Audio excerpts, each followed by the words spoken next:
નમસ્કાર દર્શક મિત્રો, કનેક્ટ ગુજરાતના સીજી એક્સપ્રેસ ન્યૂઝમાં હું દીપક ચૌહાણ આપ સૌનું હાર્દિક સ્વાગત કરું છું। દેશ દુનિયાને ગુજરાતની તમામ ખબરો પર ફટાફટ નજર કરી લઈએ।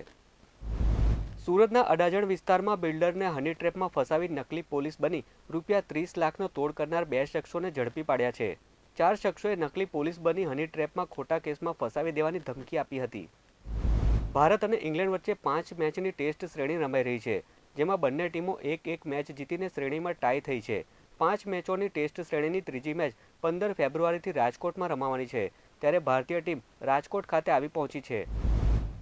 લોકસભાની ચૂંટણીને લઈ ભાજપે હવે ગામડા તરફ મીટ માંડી છે। શહેરોના મતદારોનો ઝુકાવ તો ભાજપ તરફ રહ્યો જ છે, ત્યારે હવે ભાજપ શહેરી મતદારોને સાથે સાથે ગ્રામ્ય મતદારોને રીઝવવા માટે ગામડાના પ્રવાસોનો પ્લાન બનાવ્યો છે।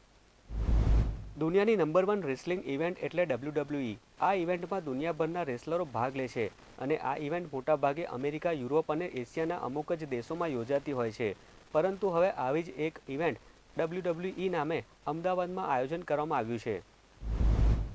વડોદરાના કાસામાલા કબ્રસ્તાન પાસે થયેલી હત્યા કેસમાં ભેદ ઉકેલાયો છે। મૃતકની પત્નીને પામવા પ્રેમીએ સોપારી આપી હત્યા કરાવી હતી।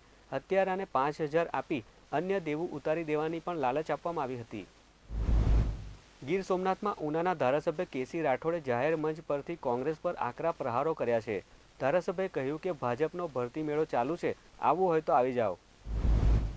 આજની યુવા પેઢીની ખાસ પસંદ અને જેની લાંબા સમયથી રાહ જોવાઈ રહી હતી તે રિયલમી 12 પ્રો સિરીઝ 5Gનું રાજકોટમાં લોન્ચિંગ થયું। પુજારા ટેલિકોમમાં લોકપ્રિય ગુજરાતી ગાયક આદિત્ય ગઢવીની ઉપસ્થિતિમાં ભવ્ય લોન્ચિંગ સમારોહ યોજાયો હતો। કથારે કથિત જાસૂસીના આરોપમાં સજાનો સામનો કરી રહેલા 8 ભારતીય પૂર્વ મરીનને મુક્ત કર્યા છે। ભારતના વિદેશ મંત્રાલયે કહ્યું કે તે 8 ભૂતપૂર્વ કર્મચારીઓમાંથી 7 ભારત પરત ફર્યા છે।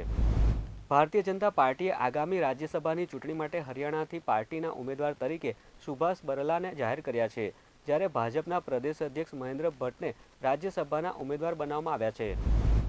8 દિવસ પહેલા હિમાચલ પ્રદેશની પરફ્યુમ ફેક્ટરીમાં આગ લાગતા 5 લોકોના મોત, જ્યારે 10થી વધુ લોકો દાઝી ગયા હતા, પરંતુ ગત શનિવારે આ જ ફેક્ટરીમાં ફરી આગ લાગતા અફરાતફરી મચી હતી। બોલિવૂડની ફ્લોપ એક્ટ્રેસ બની ફેમસ ફિલ્મ પ્રોડ્યુસર। એક્ટ્રેસે સી ગ્રેડની ફિલ્મો કરી હતી। તે અજય દેવગનની લોકપ્રિય ફિલ્મમાં આઇટમ નંબર કરીને લોકપ્રિય બની હતી, જોકે પિતાના અવસાન બાદ તેને અભિનયથી દૂર રહેવાની ફરજ પડી હતી। ક્રિકેટમાં ઓસ્ટ્રેલિયા અણનમ રહ્યું છે।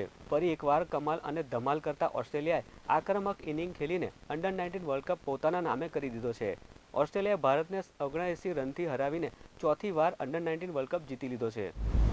તો દર્શક મિત્રો, આ હતા અત્યાર સુધીના કનેક્ટ ગુજરાતના સીજી એક્સપ્રેસ ન્યૂઝ। વધુ સમાચાર અને નવી અપડેટ માટે આપ કનેક્ટ ગુજરાત સાથે જોડાયેલા રહો। ત્યાં સુધી મને રજા આપશો। નમસ્કાર।